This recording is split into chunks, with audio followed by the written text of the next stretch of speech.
Zoya Khurana is a tech product leader turned content creator and founder of Techgirldiary, a platform where she talks about tech, AI, ambition, and the real human side of building an aligned career.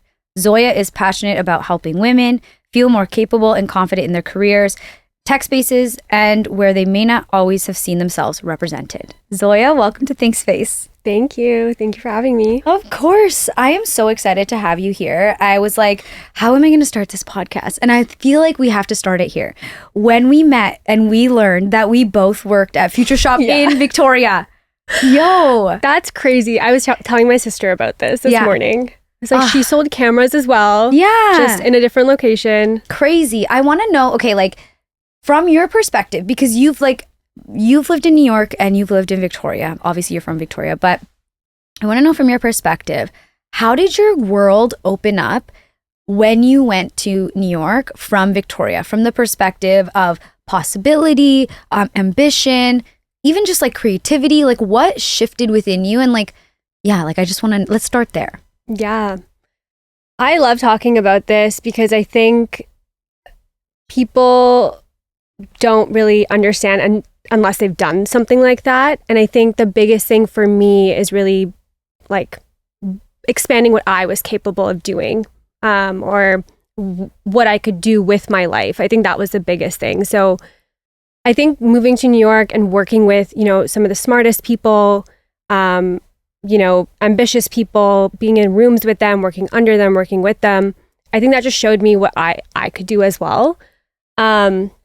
And so I think it pushed me, in my career, just personally, to be better and better. But I think it also introduced me to a lot of burnout. So I think, going through all of that, not being able to take a break, being burnt out, I think taking that away and then coming back to Vancouver and thinking, okay, so I've seen both sides of it. How do I build a much more balanced, sustainable lifestyle?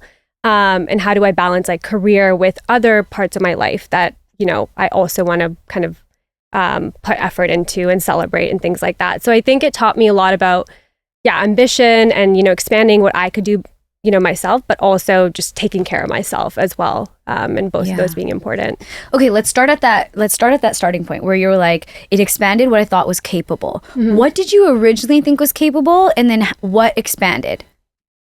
Yeah, I think originally I thought, I would be just working in tech as a product manager. I think that's a great career. I absolutely love it.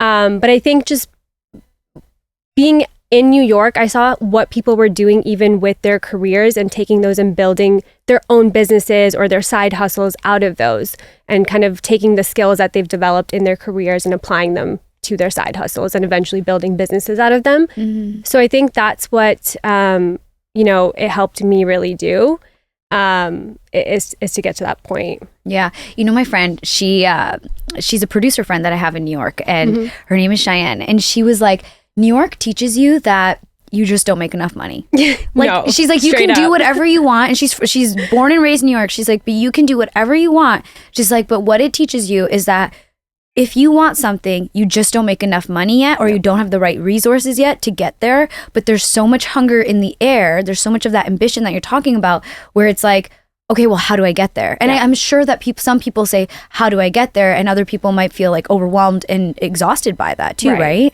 Yeah, no, people are hungry. Yeah. People are hungry in New York. I think it's great. It's inspiring. It motivates you. You get to see what you can be capable of. Mm-hmm. And I think that's a lot of the messaging I try to put in my content as well, is showing people what they are capable of. It's not like motivating by saying, I make this much money, or I do this, or these are the titles that should be celebrated. I think it's just giving them the small tools to say, you are capable of this. And I think that's a lot of what, working in New York taught me.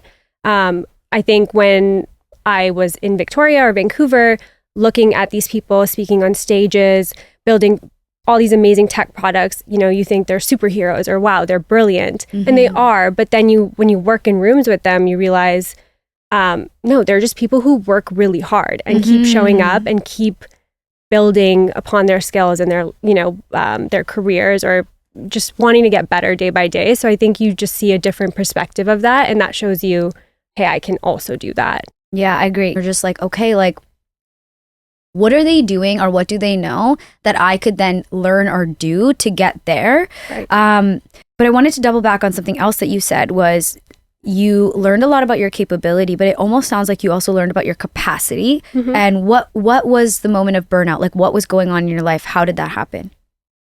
Yeah, I think it was actually a good thing that caused me to get to that point. Funny enough, it was doing my content, right? Like I was doing that part-time. I was doing that in between meetings. I'm not employed anymore, so whatever. I can say that. Sorry, not sorry. But yeah, just trying to balance both things, and then content really kicking off and taking off. And I think, just having to balance two things that I really loved doing and I was passionate about. But then at the end of the day, it was still work.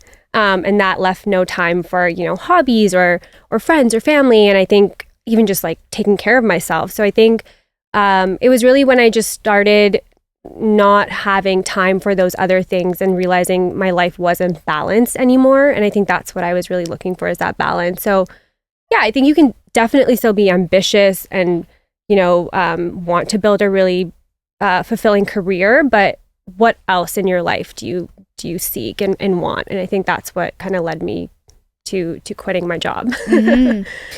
On that note, okay, so when you started content, so when you said you realized that content started to be work, right? Mm-hmm. Did content always feel like work, or what was the shift? And it's not I'm not putting content equals work as in a bad connotation. I think it's actually quite beautiful to like see it that way. But when did it start feeling like that? Because I feel like maybe at the beginning it was self-expression or just like doing this thing. And then now it's like, okay, this is actually like a deliverable. Yeah, I think it's when I realized people were waiting for information from me. And I almost felt like not obligated. I don't know if that's the right word, but I felt like I had to show up consistently for people, right? And I think that's a big part of any kind of you felt career. Responsible for your audience. Responsible, yeah. Exactly. And I felt like if people wanted more information from me. So I think that's when I started saying, hey, I actually need to build a plan in place and have a consistent posting schedule, have topics that are relevant. So yeah, it was really when I started feeling that and getting DMs or messages from people asking for things. Yeah. Okay, so tell me a little bit about the kind of content that you create, because I think that where my audience is at is, I would say that the audience is probably skewed. Some people probably really know how to use AI and are really in tune with it, whereas other people, they're not in tune, but they don't know how to apply it. Yeah. So, I mean, in terms of the type of content I create, it's really, tech, career, how to use AI at work, empowering women, especially to show up, how they want in places where they're underrepresented. But in terms of AI, I think right now it's scary to a lot of people.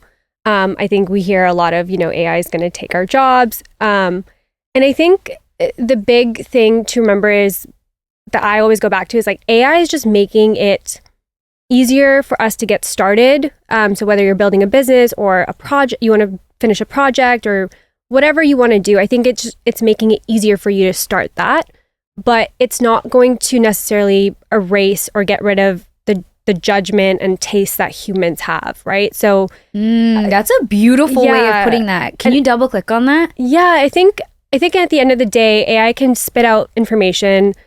It can give you, hundreds of lines of whatever content, but it doesn't know what is applicable to, what's happening in the world kind of thing. So I think people develop that over time through experiences. It needs to be lived in. So I think just focusing on, hey, having that judgment and taste, pairing that with what AI can give you, which is making it easier to get started, making it easier for you to finish tasks, faster to finish tasks, and then, applying your judgment and taste to that. So yeah, I think it's a lot of balance. I also think in terms of the whole AI is going to take our jobs thing, I think technology has always, it's been around for so long. It's changing all the time.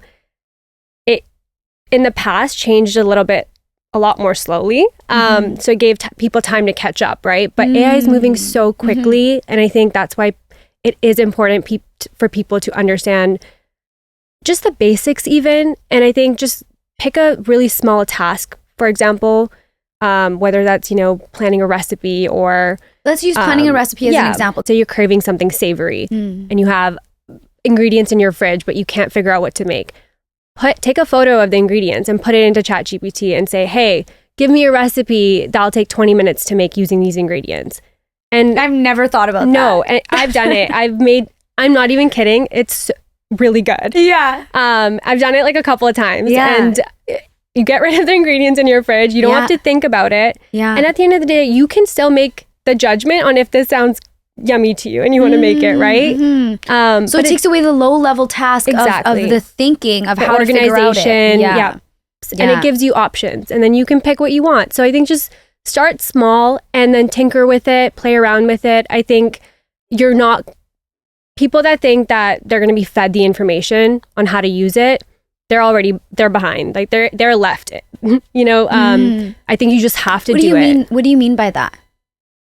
I think if you're not using it or even trying and have that desire to even try and you're just more stuck in it's scary, it's going to take my job, I don't trust it, I don't really know what to say there because you have to, like, this is here, it's going to be in every part of our lives. You choose to either do it or not. Exactly. Yeah. And I really encourage people to just start small, play around with it, and you'll be really surprised on how much easier it makes your life, and it takes away those low level tasks so you don't have to think about those. It's like, the way that we get from point A to B is changing. We used to travel on horses. Now we travel via cars, right? And people would have problems with that. So it's like now if you need to solve a problem in film, you could solve it with AI. But a lot of videographers who don't want to, like we were talking about, my business partner and I, we were talking about graphic designer, right? So graphic design is changing so much with the element of AI. What are graphic designers going to do? But at the end of the day, the graphic designer, if they adjust how they manage their workload, so in the sense, or maybe not everything is about the design aspect now, it's about understanding brand and understanding like how to make a cohesive vision and how to like really put in the nuances. That person, the way that they work is changing. Yep. Right? So from your perspective, if somebody on the other side was like more in that fearful space, like fuck AI, like what would you say to them on how they can shift their perspective on how to actually apply AI to their world? Yeah, I think so. The example that you just used about the graphic designer, I think about if every graphic designer was using AI, right? It's going to all look the same and people are going to be bored. That's the same with software, anything. It's going to look the same to some degree. Yeah. And that's where that taste element comes in because graphic designer A could put in their own flair, right, in the prompt and this is the vibe I want. And then it looks different, right? So that's like the additional taste that you're bringing to the picture. True. Yeah, otherwise it's all going to look the same. So I think that's why people need to not fear it because I think at the end of the day, it will do the things that are repetitive no matter what, right? Each graphic designer, ABC, has to do the same tasks. It'll take those away or it'll make those easier. But that additional like experience and stuff that they each bring to their craft, like that's not going to go away. Yeah. I love the way you say that, their taste, because even what that makes me think about, when people first started really using AI and they were scripting all their videos via ChatGPT, I cannot listen to those videos. They make me want to cry. And I'm just like, because they're just AI slop. Yeah. Versus there's so many people who probably use AI for their videos, but it still sounds like a person. Yep. So how do you do that then? How do you infuse your taste? Let's use a video script as an example. Do you use AI to help you with your video scripting? And then if so, how do you add taste into that mix, and what is taste? Yeah, so lots of levels there. So I think the first piece is I, as like a content creator or just a person in general, I have so many random ideas, and this is partly due to my ADHD. And so I think having all these ideas, it's like I get so excited about them, but then it's hard for me to execute on them. So for me, I'm dumping these ideas into Claude or ChatGPT and asking it to help me organize, asking it to help me research. So for example, Claude has a browser extension that you can use. So if you're on Instagram or LinkedIn, you can ask it to tell you what the relevant topics are that are trending in this category, and it'll tell you that. And then you can say, well, these are the ideas I have. What do you think would perform well? And so it can cross-reference those and give you, you know, a few options. And so that already narrows down the ideas I had from 10 to 3. And that's a strategic a strategic way of getting to that. Exactly. Yeah, so it's not that I'm not bringing my own ideas, but I'm just asking it to help me figure out, which I would have done anyways, but it would have taken me hours, right? Versus a couple minutes. And so from there, you know, it's asking it, okay, you know, you can feed your own voice into these tools as well. You can say, this is how I write. You can put in a bunch of your pieces of work so it knows how you speak. So it sounds like you, and it can help you create those things. So how do you put in your work? Just links? No, so there's actually in the settings of, you know, all these tools, you can go in and you can basically put in a paragraph of, or multiple paragraphs of pieces of work that you have, and say, use this tone of voice. And so in all of the responses, it'll I didn't even know that. You know, it's Kevin amazing. actually had that in one of his things where he was like, this is all of our gear and this is the kind of production. Exactly. And it's like so interesting because I'm like, he's so much better at AI than I am, but it's because he's taken the time to learn how to execute these things. Yeah, which then saves him so much time down the line. Exactly. Yeah, it takes a little bit of time to set up, but and I think that's more, you know, like intermediary, advanced, like you're getting there. So I think don't start there, but I think once you're comfortable with just prompting, then start building that and help it kind of incorporate it into your day-to-day work. How do you approach prompting? Because obviously prompts can be anything, but let's use content creation as an example. Okay, so let's say I am literally doing exactly what you just said. You are asking what the timely topics are, and then you're like, okay, well, these are some of my ideas. Then what's the next kind of prompt that you would create to kind of get to your creation of the video? Context, I think giving it as much context as you can, right? Which means who is your audience, first of all? Who are you trying to create this content for? What's the demographic like? What platform am I posting on? Because LinkedIn, you know, audience is different than Instagram audience. And so you need to put that all into the prompt. You know, the length of the content, the vibe. So what do you want the audience to feel when they're receiving it? You know, do you want humor in it? Do you want it to be relatable?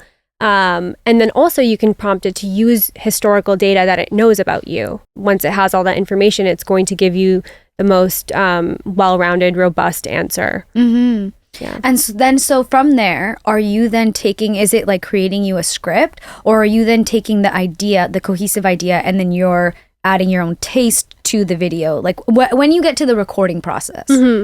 I like to do a lot of my own scripting because I do think I don't know. I like that part. I enjoy it. So I think once it has general ideas, most of my videos follow a very similar pattern anyway. So once I have an idea, I can kind of lay that out. But I think for me, the main thing I ask it is, what are the key points out of this? And then it's, you know, my job, or what I like to do, is incorporate that into my scripting. And I have a template, you know, for my script. So it's fairly easy for me to follow those. But yeah, once it has that idea and the key points that it wants me to hit, or it thinks I should hit, I kind of take it from there. I know a lot of creators that do ask it to do the scripting as well, and I think that's totally fine too. I just enjoy like the writing aspect and putting that together. That's the part of the creative that you like. Yeah, exactly. And then do you notice, I guess, like, what is the difference between the videos that you make using it versus not using it? Or do you even not use it anymore? In terms of like creating the concepts? Like creating the concepts. Like when you see the actual ROI of it, how is that performing? Yeah, I use it for more of the educational pieces where I want to have some research in it, some data points in it. I don't use it for all my videos because I think, you know, if you want to show up authentically, your stuff is so human. Yeah, if you want to just show up, you know, and people look for that. Yeah.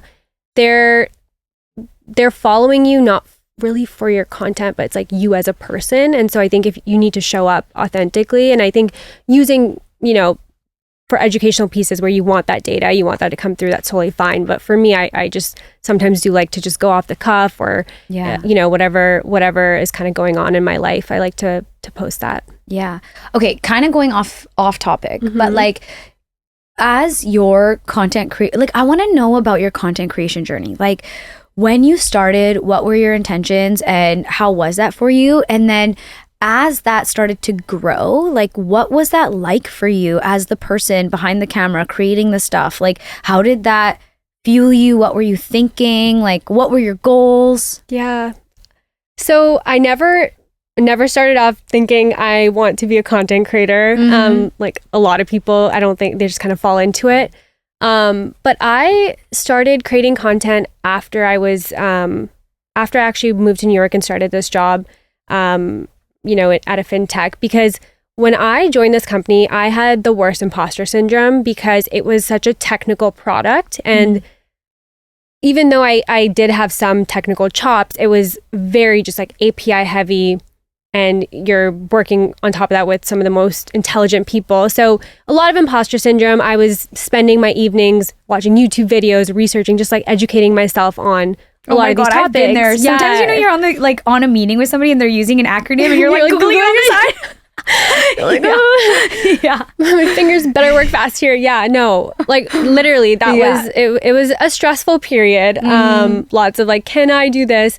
And I think just through that, and also I was probably like, I was a woman, there's not many women in tech.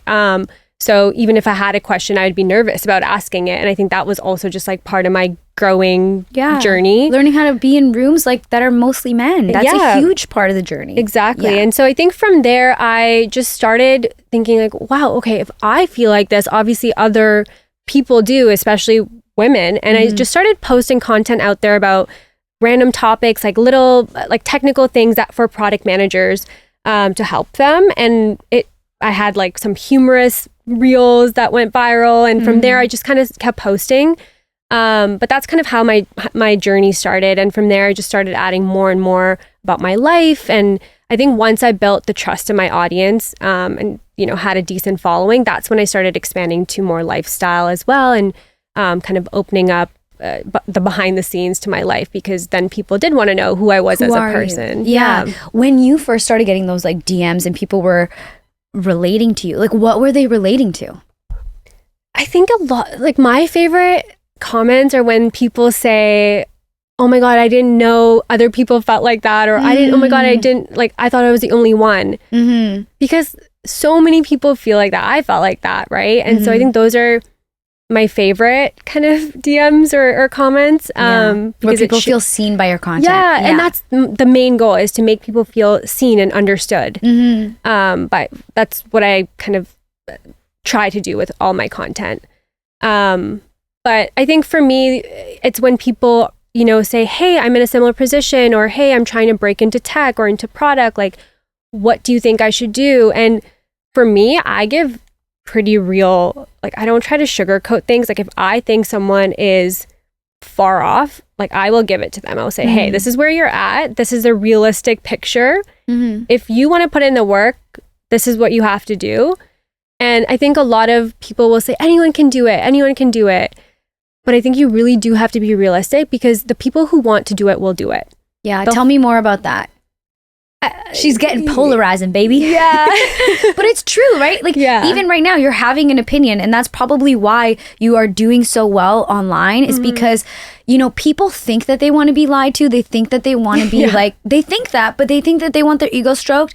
But the reality is people really want to be pushed and they want to grow. It's a human need and desire. And so not that it's your responsibility to keep it real, but that at the end of the day, that's the contribution that you're creating to society. And it's up to you whether you decide to do that or not. And you've obviously decided to do that. And I think that polarization will get you further, because you're more real, and people will actually be able to shift and change, or actually acknowledge where they're at, right? Totally. Yeah. This is no shade to people who create this type of content, but I think when people post, how to break into FANG, like how to break into these top companies, here's how I did it. And they're posting, all the interview prep questions, like things like that.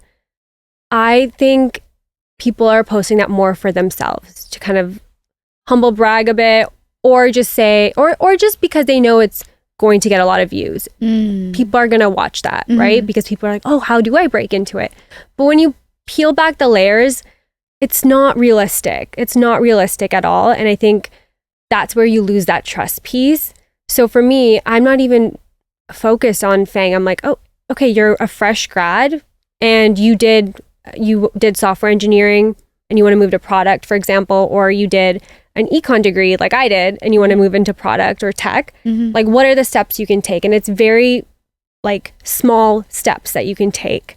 And again, it goes back to showing people they're capable of doing it and just small steps. Not, saying just apply, use my resume template and apply. Yes. Like that's for $17 you can get my template. Yeah. So I don't know. I like to show up that way and talk about like my struggles through it all. Like I had such a non-linear path to get to where I am. And I think a lot of product managers have that, which is why I think people relate to the path because it's so random. Yeah. What was your random path?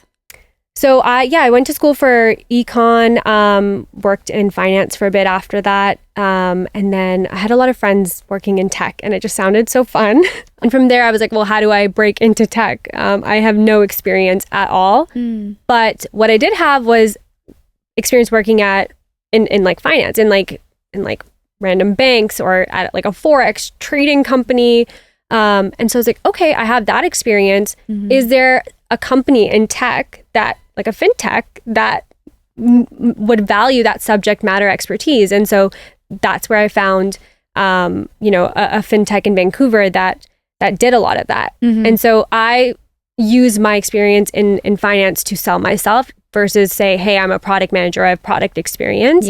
And got my foot in the door. And I think started, my first role was like a customer success manager, just chatting with customer, understanding their problems. And from there, I was trying to weasel my way into the product team, like just sitting with them, asking them questions and just kind of waiting for the right opportunity, making it known that's where I want to go. And luckily I had a manager that was very supportive and gave me those opportunities. I think that's important. Like, I think back and I'm like, my career could have gone different paths if I had a different manager. And a good manager is everything. Yeah, exactly. Oh my God. Good manager, a good teacher. Exactly. Yeah. Like that's super important. I think that makes or breaks your career in a lot of cases. So and from there just, continued kind of expanding and just and to this day, like leaning on that finance experience. And fintech's kind of the space that I chose to stay in because I saw the real pain points people had when they weren't using tech in that space. And then I saw, okay, well, let's go build solutions to help people solve those pain points. So it really helped bridge that gap. Yeah, it's actually really cool how even industries, like we're working with this one company right now and they do millwork. And do you know what millwork is? Like woodwork? Yeah. And okay. Yeah, you're like, I think it has to do with wood. I think it's but like saws and stuff. Yeah, saws and stuff. But they integrated tech into their system to essentially make the customer's experience 10 times easier. And it's so cool because being in my role, I get to learn so much about so many different businesses. And,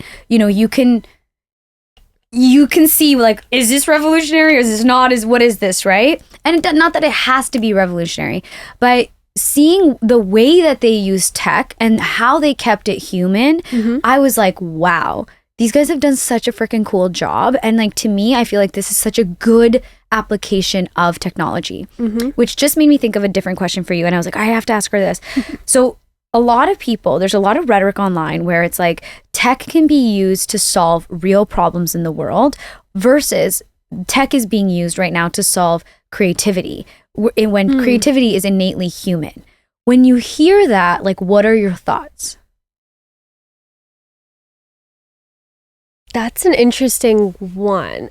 So, and I'm going back to the taste thing again, but it is that, right? Like creativity, that is not, I think when you look at right now, for example, I think Claude and Canva have this new partnership, right? So you can put a prompt into Claude, ask it to generate some sort of like carousel post or visual, and Canva will do that. Canva is that creative output, and then the prompt in Claude is that input. But then you are also part of that prompt, right? You're putting in your taste into there. So it's still keeping that creativity. It's just helping you streamline the process and get that output faster. So I think, I don't know if it's going to get rid of or is getting rid of creativity. I think it is solving real problems. And a really good example is I went to this on-site at the Microsoft campus, and they were talking about how they were using AI, like Copilot, to do kind of like good in the world. And some of the examples were, you know, the wildfires that are happening in California, and it's like detecting those right when they see a small, you know, thing of smoke, and they're sending, you know, firefighters or whatever there right away. Or, you know, in the ocean, there's a lot of like nets from fishing boats, using AI to detect those and get those out of the water. So that is the good that AI is doing. Like to get all those fishing nets out of the ocean, that would take, I don't think we'd ever be able to do that as just like humans. Yeah. But those are the things we should also focus on, right? It's doing a lot of good in the world, and it is solving a lot of real problems. And you know what you make me think about is like, that part isn't going to be as loud because it's not as pertinent to my day-to-day life versus I've used that carousel prompt probably 100 times, right? Yep. And so that is more how I'm going to integrate tech into my day-to-day life. I don't know how to solve the ocean's problems. You know what I mean? Yeah, so it's like, of course, there's going to be that iteration. There was something that you said earlier. You were like, when I started my career, I had a lot of imposter syndrome. I want to know, like, because I know you've mentioned this many times, and I know this is super true to your spirit, is that you do really care about pushing women forward in this space, but that had to start with you. Like, when you were in that imposter syndrome space, how did you embody that, and how did you work through it? So I think early on, it was fear. Like I was afraid of being seen for not knowing something, right? And I was scared. I was trying to hide it. I was trying to work extra hard, you know, spending evenings, weekends studying so I could be at that level. I think what I've kind of grown through and realized now is that imposter syndrome feeling that I have, even when I was like, okay, I'm going to do content full time. That feeling I had of the uncertainty or the nervousness, like I'm starting to interpret that more as excitement, right? Instead of like, that means there's something else out there that you can grow into. Like you're not done yet. Sure, it's scary, but I've had that feeling multiple times, and each time I've jumped into something that I'm not ready for, and it's made me better and better and better. And so now I'm like, okay, I have that feeling, like I just got like chills even thinking about it. I love that. Yeah. You know, it's now I'm like, oh, this is exciting. Like how blessed am I to have that opportunity that I can keep doing that and keep growing. So that's how I interpret it now. And I think it's a good thing. I think imposter syndrome is a great thing. I think owning it, you know. How do you feel about being seen as a learner? Like being seen as the person who doesn't know everything? Again, something I'm still actively like trying to be better about. I think just growing up in like my family, everyone's like a PhD or an engineer, blah, blah, blah. So like our family gatherings are just like too intellectual for my liking. Like I'm like, can we just have some vibes? Like cut this out.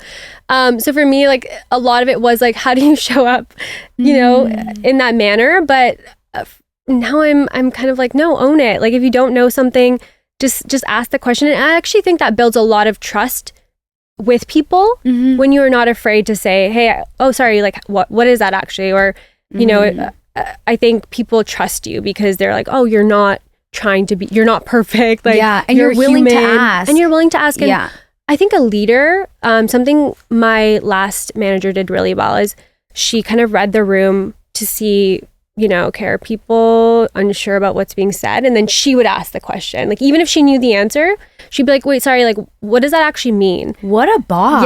Yeah. And like, you knew, like, shout out Paralee, like you knew Paralee knew everything, you know, like she queen energy, she knows her shit. But she would do that. And I think that made you feel more comfortable and like, you're like, oh, if she doesn't know it, then I can say that too. Right. Yeah. So, and that's just leading by doing. And I really love that. You know, one of my favorite quotes is actually like, a person who's done more than you will never like make fun of you for where you're at. And I think that's so true, especially in entrepreneurship. You'll notice that like right now, for example, my life is asking me to rise at a new level of expectation for myself. And I'm like, okay, but the people who have already risen to that, they know, all right, little caterpillar. Yeah. Like, they're like, go into the cocoon. Become a butterfly. Exactly. And it's like, it's because they've had to do it again and again and again. The same way that I look at somebody who hasn't started what they wanted to do. And I'm just like, I know that this is about courage and bravery and faith and trust, that like, and trying, and you will get there in due time if it's meant for you. And if you also are willing to do it, right?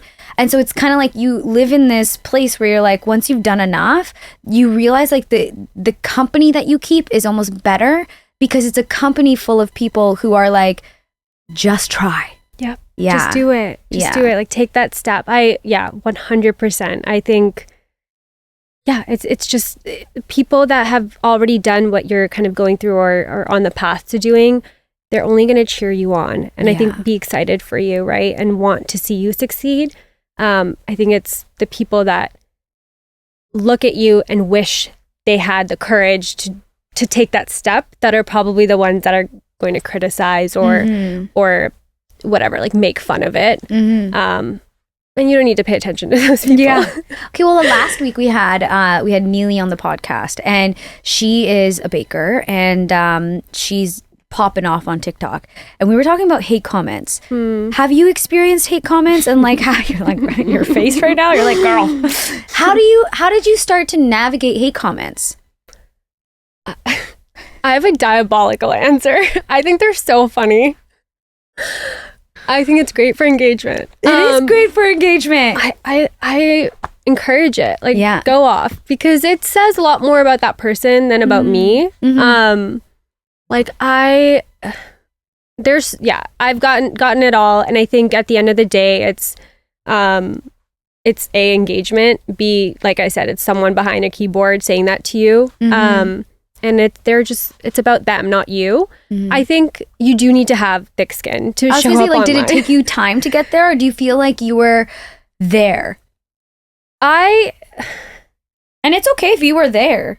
Like, she's a boss ass bitch and she knows it. No, I think there's definitely some things that you're like, you know. Yeah. But you know what's funny is like the comments that I think bothered me, or that I was like, well, okay, well, that's a weird thing to say, or, you know, I was like, well, why do I feel that way? And then I've turned it into content. Yeah. You know? Oh, I love that. And then I would talk about it. Yeah. Without like, I wish I just exposed the people saying it, but it was like, hey, like, I'm getting a lot of these comments, like, here's the like background behind it, you know, or someone saying, you know, you just got this job, like, you're a diversity hire, like, that's a big one, you know? And it's like, okay, like, let me tell you the facts, you know? And so it's like, okay, well, you're like, diversity tech is all brown guys and Asian men. You know? But yeah, it's like, it's just like turning it into content, really. But you do have to have thick skin. I don't think it's, it's not for the weak of, it's not for the faint of heart. You can definitely grow into it. It was like, I was telling you about my nanny's, the post that I made about my nanny's bag, and this one guy commented, and he was just like, he's like, so someone died and you bought yourself a present? And then it had 84 likes. He got 84 likes? Yeah. But I just loved it because I'm like, here's the thing. Grief is one of those things, like, you don't understand grief unless you've gone through grief. Yeah. And then number two, it's just like, I agreed. I was like, fuck, this is good engagement on my thing, because I was so secure in my decision making. And I really think that hate comments get to you one of two ways. One, it's unfathomable that a person would talk like that to another person. It's just like chaos. Like, how would you talk to another person like that? Or two, there's a part of you that believes that to be true. And if you think that there's a belief within you. Yeah. It's almost like the mirror, like being held up to you, right? Yes. The mirror's there. I like that insight. Yeah. I'm going to reflect on every comment and be like, don't. It sounds like you got a pretty good mindset around it now. Let's just do it like that. I want to know, what are common things that women come to you and they ask you for advice on? I think the big ones are probably... Oh, okay. So this is the hot kind of topic right now. It's in tech, they've worked really hard to get women in the door, right? To increase the percentage of women getting hired. Mm-hmm. The problem that is that's present right now is, sure, there's 50% women, but then at about 30 years old, 32, 33, that percentage is dropping, and it's dropping like every year a little bit. So it's because they're having kids. Well, no, they're getting in the door, but then are they getting promoted? Oh, I see what you're saying. Yeah, are they getting promoted? Okay. Are they getting the same opportunities? Do they have people advocating for them, right? Because sure, you can sit there and say, oh yeah, I support women. I think we should hire more women. But like, are you talking about them in rooms that they're not in? Are you like presenting their work? And that's not happening. That's not happening. And I think it's compounding, right? Every year it's compounding. Like a few percent of women leave because they're just giving up because they're working really hard. They're doing the same, if not more than their, male counterparts. And they're just not seeing the results because no one's advocating for them. So on a managerial level, you're saying that there's not a lot of women in that space. Not that you need to be a woman to bring up other women, but typically that's what's going to happen. Yep. And so those people are not advocating for them. Yep. And that's compounding, right? At every level. If there's less women at the director level, at the VP level, like less people advocating for you. And so that's the new problem that we need to focus on, because all these tech companies, or just companies in general, are posting, their diversity stats, and it's, we have 50-50, split. Okay, well, what about 3 years in? Like, what does that look like? Like, what's the retention on that? Yeah. And like, those are the figures we need to look at. Yeah. It's a workaround. Yeah. It's a workaround to, at first kind of glance, oh wow, you guys are great, so you're supporting it, encouraging it, but no, like we all know what's going on, and it's just kind of crazy, because I'm just like, this is a check mark. To some degree, this is a check mark. It is. And I think we just need to like create awareness for that. And that's I got so many people, I created a video about this topic, and there was so many women that were like, I just quit my job because I'm over it, like I don't know what to do. And like, it's really sad to see that. And I felt that at some points too, right? And so that's the number one thing. And I think that's why I'm becoming like even more and more passionate about maybe focusing on that space, because there's so many creators out there that focus on like breaking into tech, but it's like, well, what about staying in tech? Yes. What about levels 2, 3, and 4? I wanted to ask you, like, this just something like normal life, but like, now that you're in the entrepreneur space, right, and you're making content about the career space, how does that fuel you? Like, how is that fuel source for that?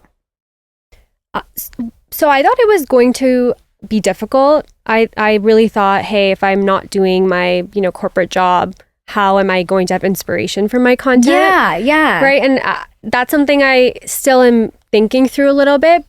But I think what I've realized is I just have a lot of that experience to tap into still. I haven't even scratched the surface. And I think for me, it's just staying plugged into the community, what's going on, talking to my audience, right?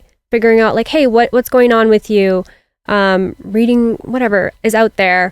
So I think it's just staying plugged in, because if you take a step back, like, I know the general kind of space. I know what's working. I know what's not working, but it's like, what are the new things coming into play? So I think for right now, I don't see it being an issue. But I do it is something I think about, is like well, having I like that the way that you inspiration. said it. You're like, I still have a lot of untapped stuff right now and fuel in that. Mm-hmm. And to me, you're saying that in a way where it's like, there's still a lot of fire here, but I'm also not afraid when the fire changes, like when the fuel source changes, because it inevitably will, but your audience will move with you because your experiences are going to change, and the way that you have to grow as an individual is going to change. For sure. Yeah. And I think like I just want to always stay authentic throughout it all. Like that's my biggest thing, because I see a lot of creators and people putting so much content out there. But you can, and at first glance, you might think, wow, like that's so cool, I want to follow this person. But after you watch 4 or 5 or 6 of their reels or, whatever, you start to see the cracks. Like you start to see like, wait, is this really like their life, or is this really them? And that's where you lose that trust piece.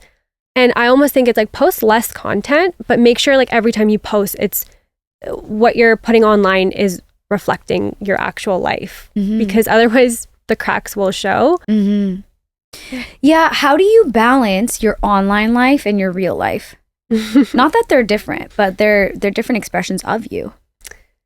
They are.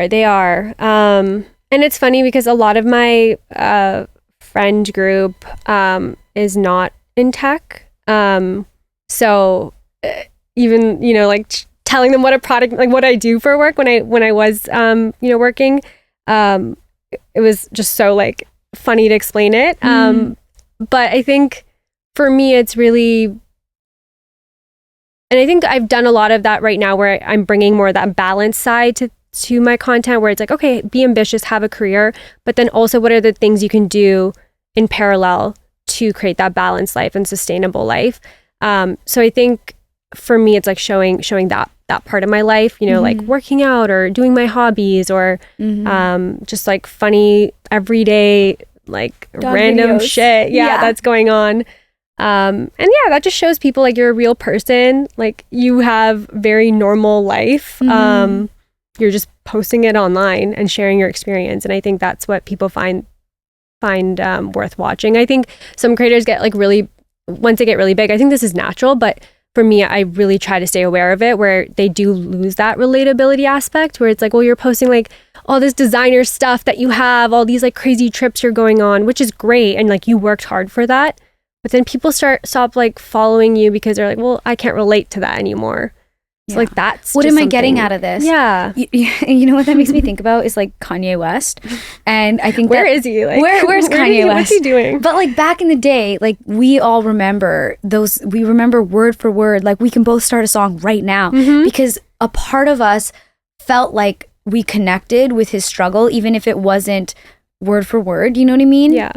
Versus, they get bigger and their lives change, and of course like their scope of creativity is going to shift, and what they draw inspiration from is going to shift, but then you just don't care. It's like even like Drake, it's like some of the stuff when you're just talking about like fucking bitches in a club like every day, like people don't care because your audience has grown up, your audience has changed.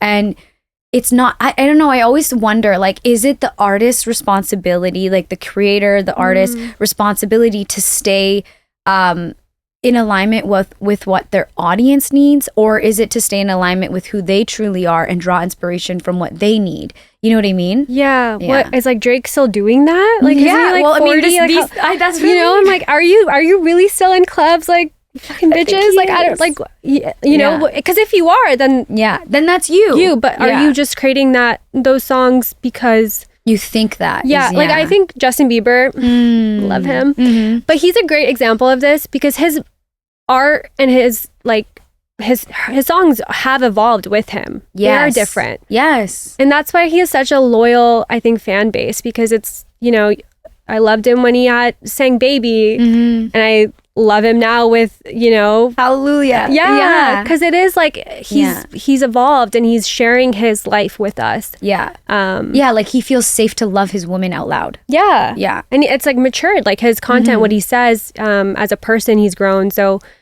I personally think that just relates a little bit more. And I think having a loyal fan base is everything. I would pick that over quantity, quality over quantity for sure. Yeah. If somebody on the other side they were like, okay, how do I utilize AI and apply this to my life? I love the recipe example, but if I was to apply it to my life in business, what's one tip or tool that you would give them? So yeah, I think if you're a small business owner, for example, you can get AI to help you with so many tasks like accounting, marketing, payroll, like so much stuff. But I think if you just needed to start somewhere, figure out what are things every day that just take you a lot of time that are just manual tasks, like very, kind of like brainless tasks. Like you have to do them, but they take up a lot of time. And get AI to do that. You can actually set up tasks so they run on a scheduled cadence. So for example, if you need to, let's say you have, employees, like a bunch of employees checking in and out, and you need to every day total like the hours worked or when people took breaks or what the total compensation or salaries you needed to pay them out. Like just get AI to automate that for you. There's integrations that you can build into the program that they're checking in and out of, and like it can calculate that for you. Or let's say you want to post something on your Instagram account, right? Like you have a new product launching or your hours or whatever, like just get AI to create that visual for you. It will take 2 minutes max. And you can have it automatically post that to your Instagram too if you want. So just like small things like that you just don't have time for, you don't want to do. I think those are just a couple examples I would say. I love it. Okay, my love, where can people find you online? So at Techgirldiary on Instagram and TikTok. And then I'm also on LinkedIn under just Zoya Khurana. So LinkedIn is just, I'm sure, a lot more just pieces, like longer pieces that I'm writing about like AI at work and just the kind of like honest version of work and what I've gone through. Yeah. Well, thank you so much for coming on ThinkSpace. Thank you for having me.